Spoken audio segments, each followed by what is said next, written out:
Power has a way of changing who answers your calls.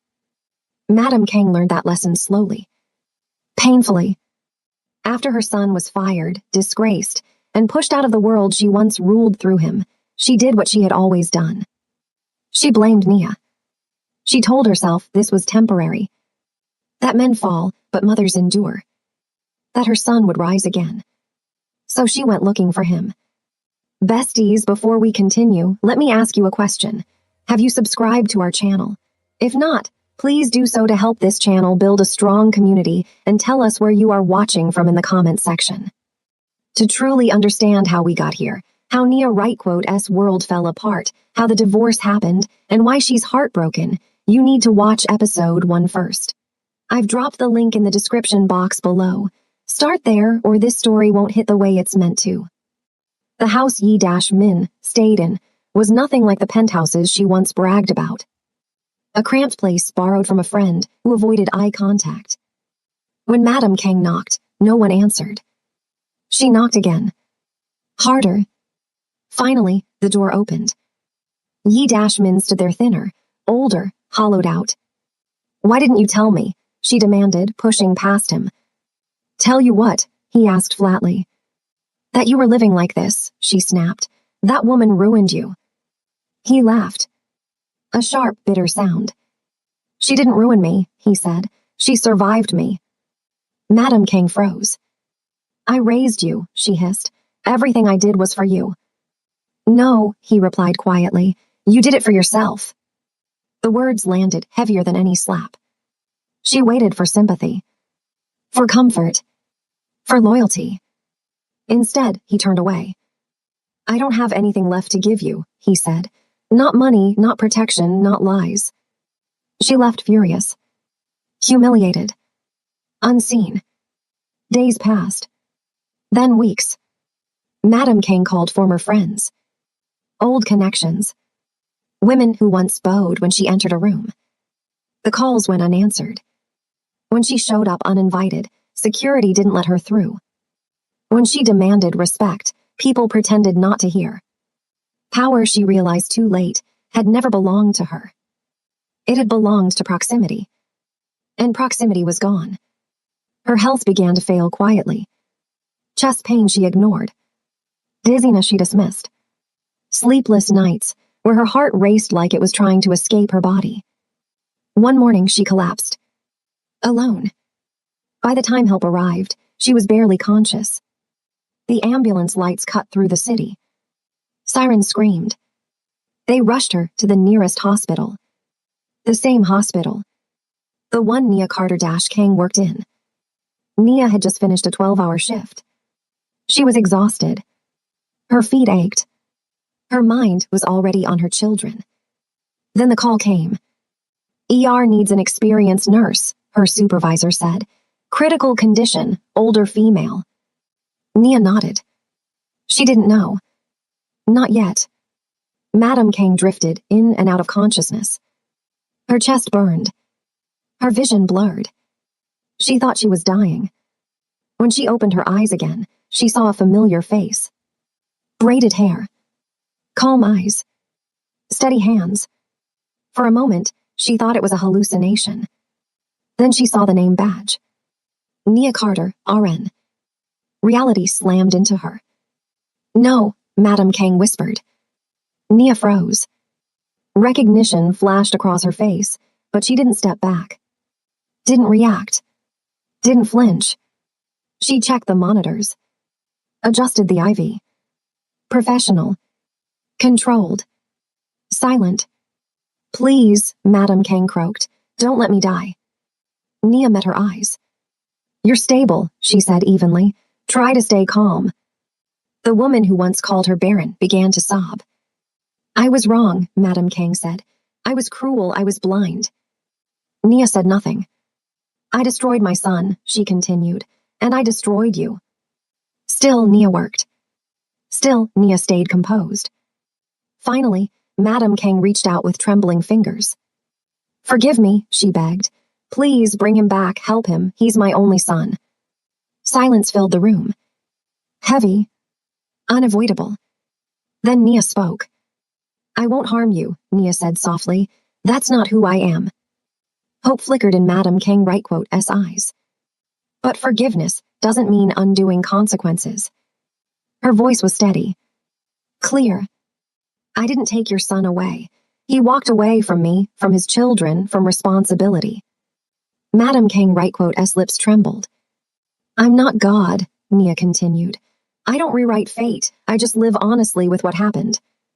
Tears streamed down the older woman's face. I'm afraid, she whispered. Nia adjusted her pillow, checked her vitals, then said the words that ended everything. So was I in that hospital bed, and you smiled.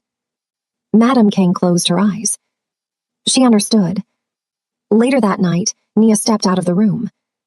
Her hands shook for the first time in years. Not from anger. From release. She had faced the ghost, and it no longer haunted her. Madame King survived, but she left the hospital changed. Quieter. Smaller. Stripped of illusions. And for the first time in her life, she carried regret without anyone to unload it onto. When Yi-Min heard where his mother had been treated, he didn't call Nia. Yi-Min found out about his mother's hospitalization from a neighbor. Not a doctor. Not family. A neighbor who spoke awkwardly, like they didn't know whether to offer sympathy or distance. She collapsed, the woman said. They took her to the city hospital. The city hospital. His chest tightened. There was only one reason that name felt heavy. He waited 3 hours before calling. 3 hours of packing. 3 hours of rehearsing words that wouldn't come out right. When she answered, her voice was weaker than he remembered. Mother, he said quietly. Silence. Then a breath. So you heard, Madame King said. What happened? He asked. Why didn't you call me? A bitter laugh escaped her lips. And tell you what, she replied, that I needed money you don't have. The words cut deeper than accusation. He swallowed. How bad is it? They say I'll recover, she said, eventually. Another pause. I was treated by your ex-wife. His grip tightened on the phone. Nia, he whispered. She owns the hospital, Madame King said, and she still worked her shift. She was the nurse assigned to me. His heart pounded. And the bill, he asked carefully. Another silence. She refused to charge me. His knees buckled and he sat down. She said it wasn't about punishment, his mother continued. She said healing should never be transactional. Yi-Min closed his eyes. I had to use my credit card for everything else, Madame King added. Medication, follow-ups, I'll be paying it off for years. For the first time, she sounded old. Yi-Min, she said suddenly, we should go to her. He stiffened. What? We should beg, she said. Ask her to forgive us. She's powerful now, a leader. A woman like that can choose mercy. No, he said immediately. She won't. You don't know that, Madame King insisted. Yes, I do, he snapped. I broke her heart. I humiliated her. I walked away from my children. His voice dropped. She will never forgive me. Madame King said nothing. For once, she had no argument. The next morning, Nia was tying her son's shoes when one of the girls spoke up. Mommy, she said softly, where does Daddy live? The question froze the room. I want to see him, another child added, just once. Nia knelt slowly. You see him during visits, she said gently. But not his house, the boy said. I want to surprise him. The word surprise landed heavy. Nia hesitated. Every instinct told her to protect them. But another part of her, the part that believed truth mattered, knew hiding reality wouldn't serve them forever. Okay, she said finally, but just for a little while. The children cheered. She exhaled. She didn't tell Yi-Min right away. She waited until the day of her shift. When she finally called, his voice cracked when he heard her name. We're coming by, she said calmly. The kids want to see where you live. He panicked. You don't have to. They're already excited, she interrupted. Don't take that from them. He gave her the address. Ashamed. The building was old.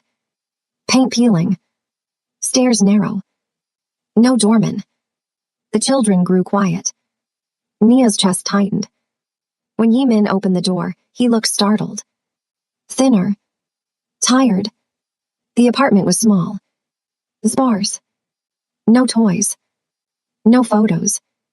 The children looked around, confused. This is Daddy's house, one whispered. He forced a smile. Yes. Nia said nothing. She didn't need to. The truth spoke for itself. After a moment, she broke the silence. Let's go eat, she said. The kids are hungry. He blinked. You don't have to. I want to, she said, for them. They walked together. Awkward. Careful. At the restaurant, the children filled the table with laughter. They talked about school. About cartoons. About dreams. Yimin watched them like he was memorizing something sacred. When the food came, he didn't touch his plate. Nia, he said quietly, I'm sorry. She didn't answer right away. The children laughed. Time stretched. I'm not here for apologies, she said finally. I'm here for clarity. I know I don't deserve another chance, he whispered. But seeing them, it reminded me of everything I lost. She met his eyes. The children didn't ask to be part of your lesson, she said. Don't make them responsible for your redemption. He nodded. Tears welled. I'll do better, he said, even if it's from far away. The children reached for his hands. And in that moment, something fragile began. Not forgiveness, but connection. The day after the visit, Nia couldn't focus. She stood at the nurse's station, staring at a chart she had already read twice. The numbers blurred. The words refused to settle. Her body was present. Her mind was not. The image wouldn't leave her. The children's laughter. The small apartment.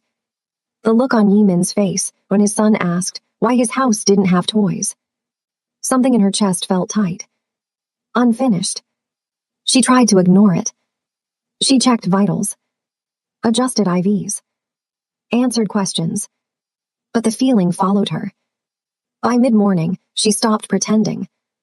I need to step out, she told her supervisor, just for a bit. She walked outside, the cold reminder of reality hitting her face. She leaned against the wall and admitted the truth to herself. There was something she needed to ask. Something she had carried for years. And if she didn't release it now, it would rot inside her. She called him that afternoon. Yimin answered on the second ring. Yes, his voice was cautious, hopeful, afraid. Meet me tonight, she said. Dinner, public place. His breath caught. Of course, whatever you want. This isn't a date, she added calmly. I just need answers. I understand, he said quickly. I'll be there. The restaurant was quiet, elegant, neutral ground. No romance. No softness. Just space for truth. When he arrived, he looked nervous. His hands shook as he pulled out the chair. They sat across from each other. For a moment, neither spoke. Then Nia broke the silence. Why? She asked. One word. Sharp. Final. He swallowed. Why did you do it? She continued. Why could you stand there after I nearly died, after I gave birth to 4 children, and hand me divorce papers? His eyes dropped to the table. I didn't believe in you, he said. The honesty startled even him. I believed you would always stay where you were, he continued quietly. I thought you needed me to survive. Nia's jaw tightened. And my mother, he added quickly. She was in my ear every day, telling me you were holding me back, that I deserved more, that a woman like you would never elevate me. He clenched his fists. The papers, they were real, he admitted. But the decision wasn't clean. I hesitated. I panicked. I listened to the wrong voice. Silence hung heavy. And the woman you left me for? Nia asked. He laughed bitterly. She left me. Nia looked up. The moment I lost my job, he continued. She disappeared, drained accounts, laundered money through shell companies. He shook his head. She's in prison now. Nia didn't react. Just listened. I didn't want to bring this to the children, he said quickly. They don't need to know the ugliness of it all. She nodded slowly. For the first time, she believed him. He leaned forward. I don't expect forgiveness, he said. I don't expect a second chance. Then his voice cracked. I just want to be their father. Her breath hitched. Just one day, he added quickly. Let me pick them up from school, take them somewhere simple, be normal. She studied him. You don't have a car, she said flatly, and my children don't move without security. I know, he said. I can use yours. She hesitated. Long. Then. Only this once, she said. His eyes widened. Thank you. The next afternoon, Yimin stood beside Nia's car. Clean, expensive, armored. When he opened the door, something caught his eye. A photo. Old. Him and Nia. Smiling. Before everything broke. It was tucked into the dashboard. Carefully placed. He froze. She noticed. You never took it out, he whispered. She didn't answer. She didn't need to. At the school gate, the children ran toward him. Daddy. They wrapped their arms around his legs like they had been waiting forever. He knelt, holding them like they might vanish. Security watched. Nia stood back, letting the moment breathe.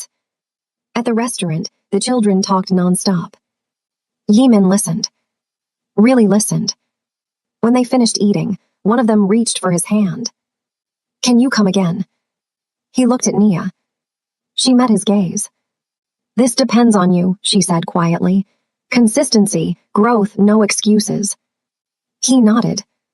I'll do the work, he promised, even if it takes years. She stood. Good, she said, because I'm not raising broken men. That night, Nia sat alone. The house quiet. The photo still in her mind. She realized something. Love hadn't died. It had been wounded. And wounds don't heal with words. They heal with time, humility, and change. At first, Yimin was careful in a way that felt fragile. Like a man walking across cracked ice, aware that one wrong step would send him back into isolation. He never missed a pickup. Never showed up late. Never raised his voice. When the children spoke, he listened, not to respond but to understand.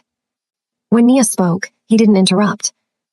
That alone told her more than any apology ever could. Months passed. Then more. No declarations.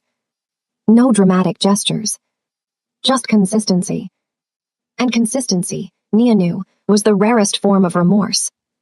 One evening, after the children had gone to bed, Yimin stood in the kitchen, hands wrapped around a mug he hadn't touched. I need to tell you something, he said quietly. Nia didn't look up right away. She let the silence stretch. Go on. He swallowed. I used to think power meant control, he admitted, that whoever held the leverage won. She turned slowly. And now? Now I know power is restraint, he said, and accountability. His voice trembled. I wake up every day afraid I'll lose this again. She studied him. That fear, she said calmly, is what keeps you honest. It was weeks later when she called him into her office. The one overlooking the city. The one he had never stepped into without permission. He stood where she gestured. Waiting. She didn't rush. She never rushed anymore. You've done the work, she said eventually, quietly, without expectation. He nodded. I didn't know if it would ever matter. It does, she replied. She slid a folder across the desk. He didn't open it right away. Fear flickered across his face.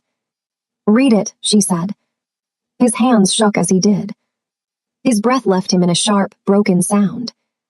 I don't understand, he whispered. I bought the firm back, Nia said. Every asset, every contract. He looked up stunned. I'm not handing it to you, she continued. I'm rebuilding it with you under supervision. Her gaze sharpened. You will earn every inch of authority. And the moment you forget who you were when you lost everything, this ends. Tears slid down his face. Thank you, he said. No, she corrected gently. This isn't kindness, this is responsibility. The first thing he did was not return to power. He went to the bank, then the hospital billing office. He paid every cent of his mother's debt, set up permanent health insurance, cleared interest. Then he sat across from her at a small table. No raised voices. No manipulation. You are taken care of, he said firmly, but you no longer control anything. She nodded, humbled. And the children. You see them when invited, he said. You respect their mother. Tears streamed down Madame Kang's face. I destroyed everything, she whispered. Yes, he replied, but it ends with me.